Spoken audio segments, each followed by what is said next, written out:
오늘은 복음으로 인해 소동이 일어나야 합니다 하는 제목으로 하나님의 말씀 증거하도록 하겠습니다. 세상은 항상 사건과 사고가 끊이지 않고 있습니다. 뉴스를 볼 때면 어떻게 저런 일이 일어날 수 있을까 하는 그러한 정말 안타까운 소식들이 심심치 않게 들려오고 있습니다. 그 중에 9.11 테러는 아마 우리의 마음을 정말 아프게 하고 전 세계 모든 사람들을 두렵게 했던 사건이 아닌가 싶습니다. 어떻게 수백 명의 사람이 탄 비행기를 납치하여서 수만 명이 상주하고 있는 빌딩을 향해서 돌진해서 그대로 부딪힐 수 있단 말입니다. 이로 인해서 전 세계가 테러의 공포에 휩싸이기도 했습니다. 하면 세상을 놀라게 할 만한 좋은 소식들도 있습니다. 미국 시카고의 트리뷴지와 또 월스트리트 저널 등 유명한 언론들은 세상을 바꾼 10대 기술 제품이라는 그 제목의 글을 발표했습니다. 세상을 바꾼 10대 기술 제품, 발명품들은 첫 번째로는 레코드판입니다. 일명 LP판이라고 해서 전축의 턴테이블 위에 올려놔서 이 플라스틱판이 덩글덩글 돌아가면 바늘을 얹어서 음악을 듣던, 저도 어렸을 때 이 LP판 사겠다고 그 돈 모아서 샀던 기억들이 있습니다. 그리고 두 번째로는 세그웨이입니다. 이 전기 모터와 달린 두 바퀴로 움직이는 개인 이동 수단인데요. 이것이 사람들의 삶을 바꿔놨다는 것이죠. 세 번째로는 애플 컴퓨터입니다. 여러분들 사과 모양 한 입 깨물어 먹은 것 같은 모양의 로고를 기억하시죠? 이 애플 컴퓨터가 세상을 바꾼 10대 기술 제품 중 세 번째입니다. 네 번째로는 아마존 킨들입니다. 이것은 세계적인 그 옵션 사이트인 아마존에서 개발한 전자책입니다. 그리고 다섯 번째로는 CPM입니다. 이것은 디지털 리서치 회사가 만든 그 도스 이전의 컴퓨터 작동 프로그램입니다. 그리고 여섯 번째로는 8비트 비디오 게임들, 팩맨이라든가 아니면 슈퍼마리오 등과 같은 게임들입니다. 그리고 일곱 번째는 이러한 게임들을 할 수 있는 일본 닌텐도 게임 오락기 회사에서 만든 슈퍼 닌텐도 게임기, 닌텐도 DS 같은 것이죠. 그리고 여덟 번째로는 윈도우 95. 이것은 마이크로소프트사가 개발한 그 컴퓨터 오퍼레이팅 시스템인데 그 윈도우 XP나 윈도우 7 이전의 제품 중 하나입니다. 그리고 아홉 번째로는 페이스북입니다. 요즘 들어보셨겠지만 트위터와 함께 전 세계 사람들이 대화하고 소통하는 그 SNS, 소셜 네트워크 중에 하나입니다. 그리고 열 번째로는 아이폰입니다. 애플 컴퓨터가 만든 세계적인 스마트폰이죠. 스티브 잡스가 일생일 때에 그 심혈을 기울여 만들고 온 세상을 바꾸었다라는 평을 받는 그런 핸드폰입니다. 자, 여러분은 이 중에 몇 가지나 알고 계십니까? 말씀드린 것을 모두 알고 계시다면 그분은 신세대입니다. 그러나 말씀드린 것 중에 절반도 이게 뭔 소리지 하는 분이 있다면 지금 이 시대가 어떻게 돌아가고 있는지 잘 모르시거나 아니면 이런 건 몰라도 세상 사는데 아무 불편함을 느끼지 않는 분이거나 둘 중에 하나였습니다. 그중 작년에 탈의한 스티브 잡스가 만든 이 아이폰은 그저 단순한 휴대폰이 아니라 온 세상 사람들의 삶의 스타일을 다 바꾸어버렸습니다. 여러분 요즘 가족들이 그 외식을 나가면 어떠한 그 모습인지 아십니까? 옛날에는 가족들이 외식을 나가면 다 식탁에 앉아갖고 음식을 먹으면 음식이 맛있다, 다음엔 또 어디 가자 이런 얘기를 하지만 요즘은 어떻게 합니까? 아빠는 아빠대로 스마트폰, 엄마는 엄마대로 스마트폰, 자녀들은 자녀들대로 스마트폰을 꺼내놓고 대화를 스마트폰으로 채팅합니다. 참 재미난 풍경이죠. 스티브 잡스가 생전에 이렇게 만들어놓은 이 아이폰은 전 세계 사람들의 삶의 스타일을 바꾸어 놓았습니다. 뿐만 아니라 스티브 잡스가 생전에 새로운 아이폰 시리즈를 낼 때마다 온 세계는 떠들썩거렸습니다. 새로운 신제품을 사기 위해서 며칠 밤을 밤새서 이 아이폰 매장 앞에 장사진을 치고 줄을 서는 모습을 흔히 볼 수 있었습니다. 한마디로 새로운 아이폰이 나올 때마다 세상은 요동치고 세상은 흔들리고 세상은 흥분했습니다. 이제 연내에 아이폰 5가 나온다고 이제 기사가 뜨자 모든 사람들이 이제 새로운 아이폰이 나오면 그것을 사겠다는 기대하는 마음과 또 어떤 제품이 나올까 사람들이 관심을 집중하고 있습니다. 한마디로 세상은요, 이 손바닥 안에 들어오는 작은 휴대전화가 세상 전 세계의 인구들 중에 3분의 1을 좌지우지 흔들어 놓고 있다는 사실입니다.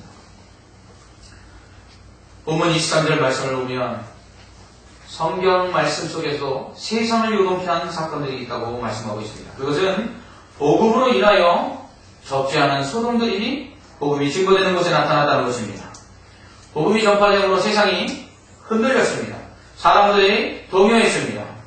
특히 에베소에서는 복음이 전파되는 것으로 인해서 우상 만드는 자들이 들고 일어나 바울과 그 일행을 고소했습니다. 아니, 복음을 전하는 일로 인하여 고소를 당할 정도라면 복음을 증거하는 일이 무슨 일이기에 이러한 놀라운 역사들이 일어났단 말입니까?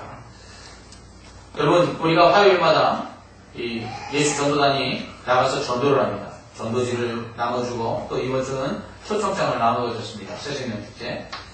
그런데 만약에 우리가 전도를 하는데 경찰서에서 우리를 연행해 가거나 아니면 경찰서에서 연락이 와서 미금중앙교회가 지금 전도하는 일로 인해서 이 도농동이 시끄럽습니다. 전도를 좀 자제해 주십시오. 여러분, 이런 일이 일어난다면 얼마나 대단한 일이겠습니까? 지금 에베소에서는 그런 일이 일어나고 있는 것입니다.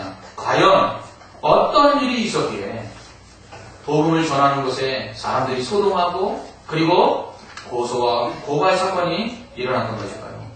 그것은 바로 복음으로 인하여 사람들이 변화되기 때문입니다. 복음으로 인하여 그 지역에 상상할 수 없었던 변화가 일어났기 때문입니다. 복음이 전거됨으로 말미암아 이러한 소동이 일어났던 이유는 바로 복음으로 인한 놀라운 기적과 역사들이 있었기 때문입니다.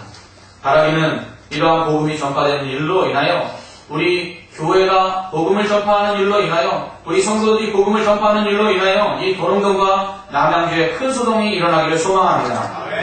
그렇다면 과연 어떻게 해야 이런 일이 일어날 수 있을까요? 그것은 진취적인 자세로 복음을 전하는 바울과 같은 사람이 있었기 때문에 가능했습니다. 바울은 에베소 사역을 마치고 예루살렘으로 갈 계획을 세웁니다.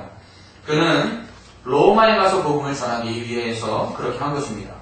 이처럼 하나님의 사역을 감당하는 일꾼은 더 할 일이 없을까 생각하며 사역을 확장해 나가는 진취적인 자세가 있어야 합니다. 일 잘하는 사람과 일 못하는 사람의 차이를 보면 바로 얼마나 자기가 맡은 일에 대하여 그것을 잘 감당하느냐 뿐만 아니라 맡겨진 일 이외에도 더 할 수 있는 일이 없을까를 찾는 진취적인 자세의 차이가 있다는 것입니다. 일을 잘하는 사람은 자기가 맡은 일뿐만 아니라 또 다른 일을 찾아서 일을 합니다. 그러나 일을 못하는 사람은 맡겨진 일도 쩔쩔매며 그리고 그 맡겨진 일마저도 소극적으로 대처하는 모습을 볼 수가 있습니다. 사도행전에 기록된 회심 이전이나 이후에 바울의 태도를 보면 언제나 적극적이었습니다. 예수 믿는 사람 핍박할 때도 적극적이었고요. 그리고 예수 믿은 다음에 복음을 전하는 데에도 적극적이었습니다. 그러니까 신약 성경이 총 27권이 있는데 자그마치 그 중에 절반, 13권을 바로 사도 바울이 기록할 수 있었던 것입니다. 제가 볼 때는 하나님께서 이렇게 사도 바울의 적극적이고 진취적인 모습을 귀하게 여기시고 그를 사용하신 것 같습니다. 물론 소극적이고 연약한 사람들도 하나님께서 쓰십니다. 그래서 그러한 연약하고 소극적인 그러한 사람들을 통해서 상상할 수 없는 놀라운 일들도 하나님이 해놨습니다. 그러나 그것은 어디까지나 사람이 아닌 하나님이 일하시는 것을 보여주시기 위함이지 하나님이 언제나 연약하고 준비 안 되고 소극적인 사람들을 즐겨 사용하신다는 것은 아니라는 것입니다. 교회 일을 하는 것도 그렇습니다. 교회에서 일하는 사람들을 봐도 진취적이고 그리고 적극적으로 자신들이 맡겨진 일 위에 더 할 일이 없는가 살펴보고 그 일들을 행하는 사람들을 통해서 더 많은 일들이 일어나지 맡겨진 일 그 하나만 정말 잘하는 사람들 그거나 잘하면 다행이지만 그거 하나에 매달리는 사람들을 통해서 큰 일이 일어나지 않는 것을 보고 있습니다. 그러므로 우리에게는 바울처럼 진취적이고 적극적으로 사역을 감당하고 또 개발해 나가고 발전하는 또 자신의 사역의 지경을 확장하는 자세가 필요합니다. 이러한 바울의 복음 사역에 대한 로마까지 확장. 그가 사역을 그냥 소아시아와 그리고 유럽에서 멈추지 아니하고 로마까지 가서 복음을 전하려고 했던 것은 그가 항상 주님께서 말씀하신 그 명령을 염두에 두고 있었기 때문입니다. 그것은 무엇입니까? 땅끝까지 이르러 내 증인이다. 바울은 아시아와 유럽까지 온 최초의 사람입니다. 그래서 하나님께서 복음을 증거하라고 하신 명령에 따라 예루살렘을 떠나서 가장 멀리까지 와서 복음을 전한 최초의 사람입니다. 그러나 거기에 만족하지 않았던 거죠. 그는 하나님께서 땅끝까지 가라고 하신 것이 아닌가. 아직 그 땅끝까지 가지 않았기 때문에 지금까지도 많은 일을 했지만 그는 뒤의 일들을 돌아보지 아니하고 앞만 향해서 달려갔던 것입니다. 바울은 이것을 표대로 삼았습니다. 땅끝까지 복음을 전하는 일이 표대였기 때문에 그는 흔들리지 않았던 것입니다. 그래서 지금까지 했던 일에 대하여 만족하지 아니하고 계속해서 하나님께서 더 원하시는 것이 무엇인가? 그것을 향하여 달려갔던 것입니다. 여러분, 신앙생활 하는 중에 우리를 나태하게 하는 것은 무엇입니까? 그것은 이지우면 됐지. 내가 이만큼 하고 있으면 잘하고 있는 것이지 하는 이러한 생각들이 우리를 나태하게 하고 우리를 게으르게 만든다는 것입니다. 항상 사도 바울은 주님이 더 원하시는 것이 무엇이다. 그것을 생각하며 그것을 표대로 삼았기 때문에 현재에 안주하지 아니하고 자기 만족을 하지 아니하고 계속해서 발전해 나가고 그리고 더 많은 사역의 지경들을 넓혔던 것입니다. 여러분은 어떻습니까? 여러분은 작년보다 올해 신앙의 모습이 더욱더 발전하고 있습니까? 여러분은 작년의 신앙의 모습 속에서 여러분들이 하나님께서 주어진 사명들보다 올해 더 많은 사명들을 감당하기 위하여 여러분들을 개발하고 그리고 성장해 있습니까? 혹시나 우리의 이전의 신앙의 모습이나 현재의 신앙의 모습에 별 차이가 없다면 아마 우리는 스스로에게 우리도 모르는 사이에 이만하면 됐어. 잘하고 있는 거야 라고 우리는 스스로를 칭찬하고 있을지도 모릅니다. 신앙생활에 있어서 발전하지 못하고 신앙생활에 있어서 성장하지 못하는 가장 위험한 요소가 바로 자기만족이라는 것입니다. 이만하면 되지. 저희 아이가 굉장히 긍정적인 아이입니다. 이것이 참 좋은 성품인데 시험을 치고 나서 성적이 조금 떨어져도 항상 긍정적으로 이렇게 얘기합니다. 나만 떨어지지 않았어요. 그래서 제가 우리 아내와 함께 그런 이야기를 합니다. 얘야, 거기서 만족할 게 아니다.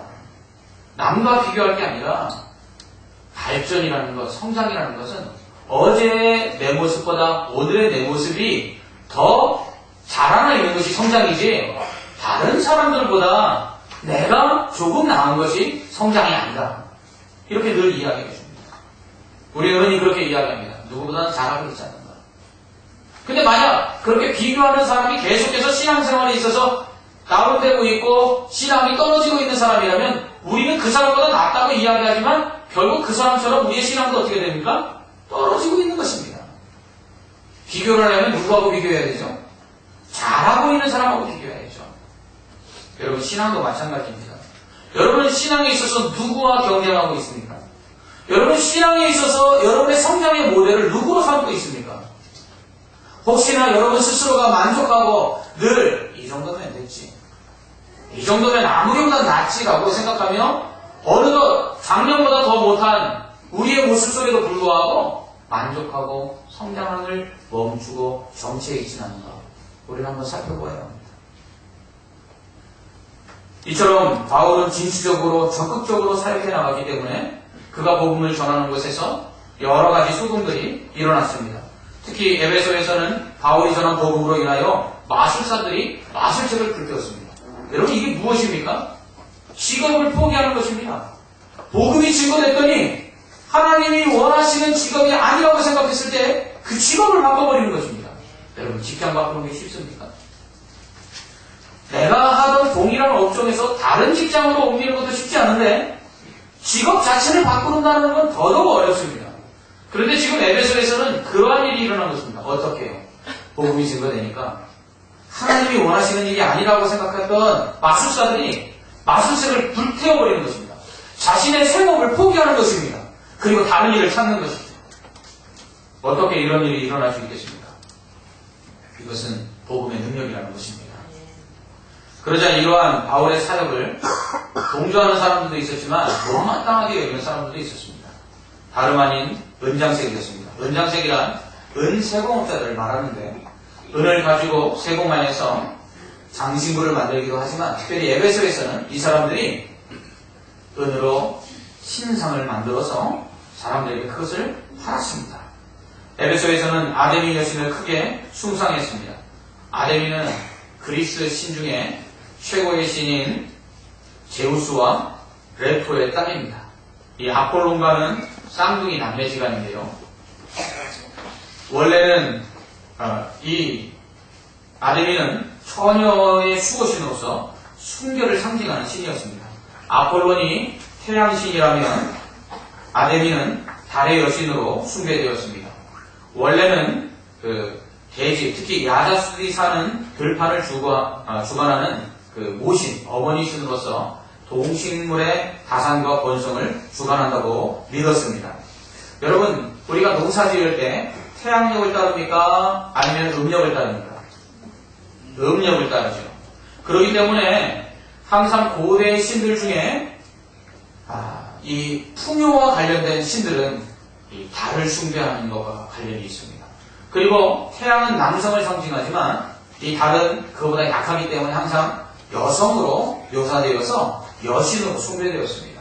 그렇기 때문에 이 아데미는 달을 상징하고 그리고 다산을 상징하고 그리고 축복을 상징하는 신으로 숭배가 되었던 것입니다.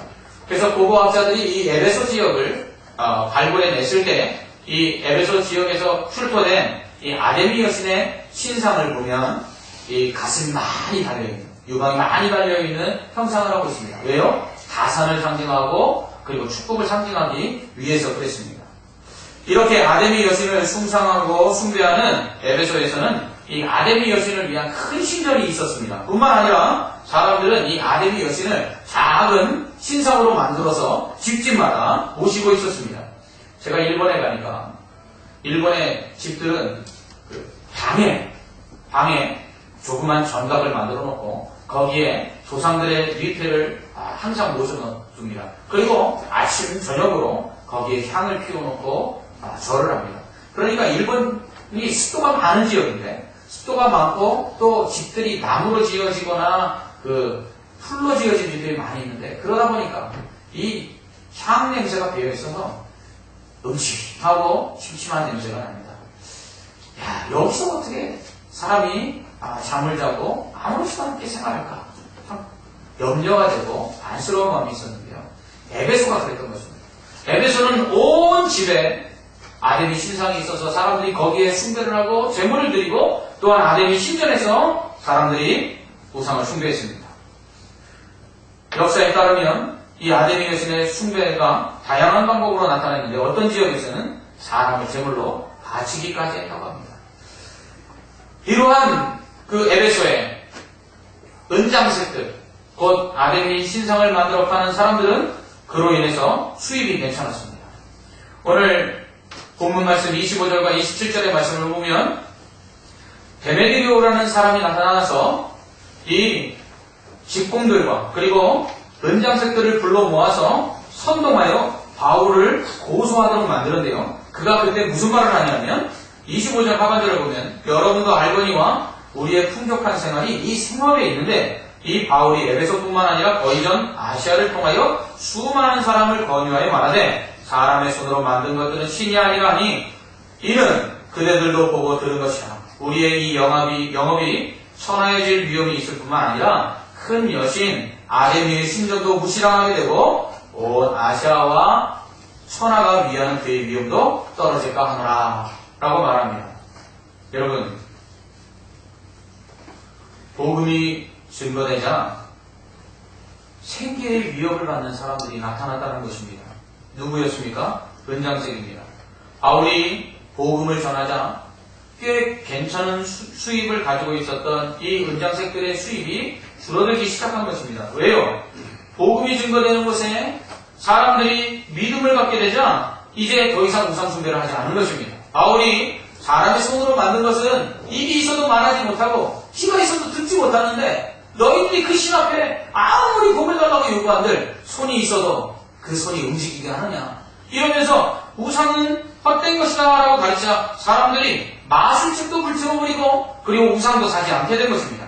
이로 인하여 은장색들이 자기 수입이 줄어들고 또 그로 인하여 자신들이 섬기는 아데미 여신의 위험이 땅에 떨어질 것을 두려워하여 바울을 고소하게 되는 것입니다. 여러분, 이러한 소동은 복음이 증거되는 곳에는 늘 언제나 일어나는 일들입니다. 1907년 평양에도 이런 일이 일어났습니다. 1907년 1월 14일 평양 장대현교회에서 부흥사경회가 있었는데 부흥사경회도 좀 성령의 강한 임재가 있었습니다.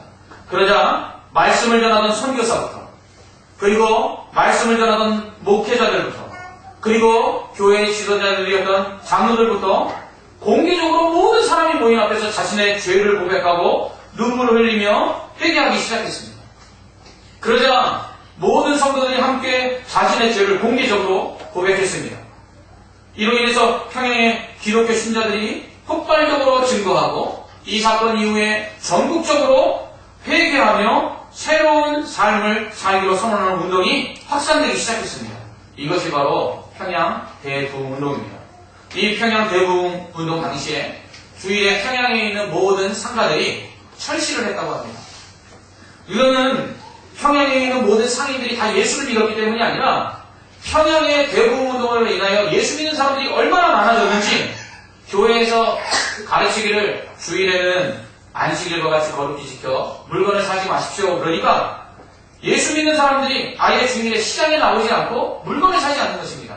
그러니까 믿지 않는 상인들도 주일에는 장사가 되지 않으니까 아예 상점문을 닫아버린 것입니다. 1904년 영국의 웨일즈에서도 동일한 일이 일어났습니다. 영국의 웨일즈의 블레나 네르치와 로우볼에서 시작된 이 성령 부흥운동은 사람들을 주체할 수 없는 믿음으로 이끌어갔습니다. 많은 성령의 기적들이 나타나기 시작했습니다. 병든 자가 살아나고 마을이 변화되기 시작했습니다. 이러한 부흥의 운동으로 말미암아 역사적인 기록에 보면 어떤 지역은 모든 도시 전체가 예수를 믿어 더 이상 전도할 수가 없었다라는 기록이 있을 정도였습니다. 왜 이런 일이 일어났습니까? 바로 복음이 증거되어 그 말씀의 역사 가운데 성령이 함께 하셨기 때문에 그렇습니다.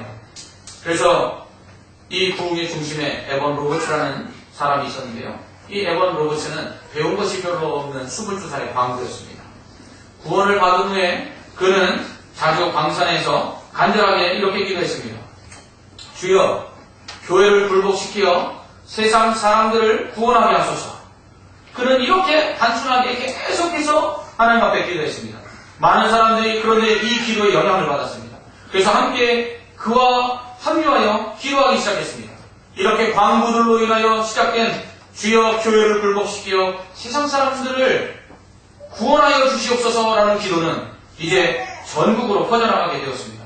이로 인해서 이 기도의 운동은 잉글랜드 남부 지역으로 퍼져나가고 영국 전체에 교회가 세워지고 그리고 성도들이 회개하며 폭발적인 구원의 역사가 나타났습니다.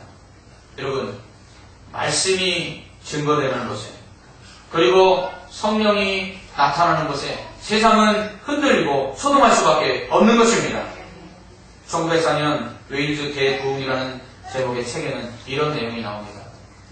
마지막 주에는 성령이 우리와 함께 계셨다. 그리고 마지막 날 밤에 3명의 여자와 1명의 남자가 성령 세례를 받았다. 그것은 굉장한 집회였다. 이곳에 참석한 모든 사람은 다음과 같이 기도했다. 예수 그리스도를 위해 지금 성령을 보내주셔서. 그것은 계속 이어진 기도였는데 모든 사람이 여기에 동참했다. 결과는 참으로 놀라웠다. 그 기도가 회중 사이에서 읊조려졌을 때 한 청년이 성령 충만을 받았다. 우리는 더 강하게라는 말을 덧붙여 다시 한번 그 기도를 반복했다. 예수 그리스도를 위해 지금도 강하게 성령을 보내주소서. 다시는 아마도 성령께서 오실 거야 라든지 우리는 성령께서 오시기를 바랍니다 라고 말하지 않았다. 우리는 그저 성령께서 지금 오십니다 라고 믿고 기도할 뿐입니다. 진정 복음이 전파되는 곳에는 소동이 일어나야 합니다. 성령의 역사로 인하여 놀라운 기적들이 일어나야 합니다. 우리 역시 적지 않은 소동이 일어나게 만들어야만 합니다. 우리 교회가 있기 때문에 이 지역이 소동해야 합니다. 우리가 예수 믿기 때문에 우리의 가정들이 우리로 인하여 소동해야 합니다. 만약 그렇지 않다면 우리는 복음의 영향력들을 나타내고 있지 못하고 있지 않은가 생각해 보아야 합니다. 여러분, 말씀이 증거되는 것에는 항상 성령의 역사가 함께하는 줄 믿습니다. 성령은 말씀이 증거되고 그리고 그 말씀으로 인하여 구원받아야 될 사람들이 있을 때 성령은 잠잠히 계시지 않습니다. 여러분, 아이폰이라는 이 조망만한 휴대전화가 새롭게 발매될 때마다 세상이 흥분하고 세상이 요동치는데 온 세상을 구원하시는 예수 그리스도의 그 복음이 증거되는데도 세상이 흥분하지 아니하고 소동하지 않고 있다면 아마 이것은 복음인 휴대폰보다 스마트폰보다 아이폰보다 능력이 없거나 아니면 우리가 이 능력의 말씀을 증거하지 않기 때문인지도 모를 것입니다. 주님은 우리에게 화평케 하는 자가 되라고 말씀하셨습니다. 피스메이커. 그러나 저는 오늘 여러분들에게 트러블 메이커가 되라고 말씀드리겠습니다. 우리는 문제를 일으키는 사람이 되어야 합니다. 우리는 복음을 전해서 믿지 않는 자들이 지금까지 내가 살고 있던 삶이 아무 문제도 없다고 생각하고 살던 사람에게 지금 예수 믿지 않는 삶은 문제가 있습니다. 예수 믿지 않는 당신의 삶에는 결정적인 결함이 있습니다 라고 그들에게 그들의 문제와 그들의 멸망으로 가고 있는 그들의 인생에 대하여 제동을 걸어주는 사람이 되어야 된다는 것입니다. 그러기 위해서는 우리는 복음을 전해야 합니다. 복음을 전하되 복음에 대한 열정이 있어야 합니다. 우리가 믿는 예수 그리스도의 이름이 얼마나 존귀하고 얼마나 귀한지 우리가 먼저 알아야 합니다. 그리고 그 이름이 온 땅에 높임받기를 소망해야 합니다. 여러분, 오늘 말씀에 보면 은장색들을 보십시오. 그 헛된 우상을 만들어 파는 은장색들도 자신들의 신들, 자신들의 우상들의 위험이 땅에 떨어질 것을 두려워하여서 고소하고 그리고 일어납니다. 그런데 예수 그리스도의 그 능력의 이름이 있음에도 불구하고 우리가 그 이름을 가지고 있음에도 불구하고 우리가 잠잠히 가만히 있다면 우리가 우상을 만드는 사람들보다 나은 것이 무엇이 있겠습니까? 우상을 만들어 파는 사람들도 자신이 믿는 신의 이름을 위하여 떨쳐 일어난다면 오늘날 이 시대에 기독교가 세상으로부터 멸시당하고 교회가 무시당하는 이 상황 가운데서 하나님을 믿는 믿음의 사람이라고 말하는 것이 부끄럽게 여기지는 이 시대 가운데서 우리는 떨쳐 일어나야 되지 않겠습니까? 우리에게 다시금 이 복음의 열정이 있어야 합니다. 우리는 이 복음의 열정 가운데 세상을 흥분시키고 세상을 변화시킬 책임이 우리에게 있는 것입니다. 여러분, 걱정하지 마십시오. 여러분이 복음을 증거하고 나가기만 하면 성령께서 역사하실 줄 믿습니다. 역사와 능력은 성령의 몫입니다. 바울은 이렇게 이야기합니다. 내가 나의 말과 전도함이 설득력 있는 지혜의 말로 하지 아니하고 오직 성령의 능력과 나타나심으로 하겠다고 말하고 있습니다. 여러분, 우리가 전도할 때 어려운 것이 무엇입니까? 전도에도 사람이 안 오니까? 전도에도 내 말이 그 사람에게 먹혀 들어가지 않으니까? 답답합니까? 여러분, 전도는 설득력 있는 지혜의 말로 하는 것이 아니라 성령의 능력으로 하는 것입니다. 그러므로 주의 복음을 전파하십시오. 선포하십시오. 그러면 성령께서 우리와 함께 하실 줄 믿습니다. 이러한 일이 바로 에베소에 일어났습니다. 바라기는 이러한 일이 리금중앙교회로 인하여 이 도농동에 일어나기를 원합니다. 우리 리금중앙교회 성도들로 인하여 이 남양주가 소동하기를 원합니다. 그래서 우리가 전하는 이 복음으로 말미암아 성령의 역사가 나타나서 정말 믿지 않는 자들이 믿지 않으면 안 되겠구나라는 그 마음에 소동이 일어나기를 원합니다. 우리나라 사람들은 일본 사람을 참 싫어합니다. 그런데 저는 오늘 존경할 만한 일본 사람 한 사람을 소개하려고 합니다. 이분은 미국 웨스트민스터 신학교의 교수였던 가나베 교수입니다. 가나베 교수는 한국에서 이 율랑녀들을 전도하는 데 힘썼던 분입니다. 그분은 한국의 신학교에서 역사신학자로서 위대한 업적들을 쌓았습니다. 뿐만 아니라 그는 사창가에서 율락행위를 하는 율랑녀들에게 복음을 전하고 그들을 구원하는 일을 했습니다. 율랑녀들을 전도하는 데는 두 가지 방법이 있습니다. 하나는 그들의 삶의 환경, 곧 율락행위를 하는 것에서 벗어나기 위해서 새 삶을 사는 하는 방법이 있고요. 또 하나는 복음을 전하는 방법이 있습니다. 그런데 전자는 10중 8구 다시 그 율락행위에서 벗어나게 해도 다시 그곳으로 돌아가게 한다고 합니다. 그러나 전도는 다른 역사들을 일으킵니다. 그렇기에 가나베 선교사는 후자를 택했습니다. 그는 먼저 사창가에 가서 율랑녀들과 재미나게 이야기했습니다. 낮에는 별로 할 일이 없는 율랑녀들이 외국 사람인데 한국말을 너무 재미있게 하니까 여기저기 모여들기 시작했습니다. 그래서 그분은 율랑녀들과 함께 친해지게 되었고 그런 친분이 있는 사람들을 불러 모아놓고 성경 공부를 시작했습니다. 호기심으로 그가 전하는 예수님의 이야기를 듣던 율랑녀들이 일단 예수님을 만나게 되면 달라졌습니다. 율랑녀들은 항상 가나베 교수에게 이렇게 이야기했습니다. 내가 이 일은 어쩔 수 없는 상황 때문에 하는 것이다. 그렇기 때문에 늘 자신들이 하는 일에 대하여 정당화하고 합리화시켰습니다. 그러나 가나베 교수가 복음을 전하고 전도하자 예수를 믿게 된 이 율랑녀들 중에 10명 중에 8이 아무 말 없이 자신의 옛 삶에서 떠나서 새로운 일을 찾아가게 되었습니다. 그리고 가정부 일을 하거나 공장에서 일을 하거나 길거리에서 행상을 하면서 새로운 삶을 살려고 노력했고 뿐만 아니라 자신들이 이전에 살았던 그 불행한 삶을 여전히 살고 있는 율랑녀들을 돕고 후원하는 일을 해주었다고 합니다. 여러분, 복음이 증거되면 이러한 변화가 일어나는 것입니다. 사람이 변화되는 것만큼 큰 기적이 어디 있겠습니까? 복음이 전파되는 곳에는 그러므로 소동이 일어날 수밖에 없습니다. 6월 10일 새생명 축제를 앞두고 우리가 복음의 열정을 가지고 복음을 증거할 때 성령의 역사 속에 우리의 가정으로부터 우리의 주변 사람들과 이 지역이 소동키를 원합니다. 그러나 이 소동은 그날 하루에 끝나는 소동이 아니기를 원합니다. 계속해서 우리 미금중앙교회가 이 도롱동에 세워져 있는 동안은 정말 우리 교회를 통해서 우리 성도들을 통해서 이 지역이 복음으로 몸살을 앓기를 원합니다. 이를 위해 기도하고 이를 위해 사명의식을 고취하고 적극적이고 진취적으로 전도해야만 합니다. 그리고 무엇보다도 말뿐이 아닌 사랑으로 전도해야 합니다. 영국에서 38년 동안 목회를 하셨던 감리교 목사님의 이야기입니다.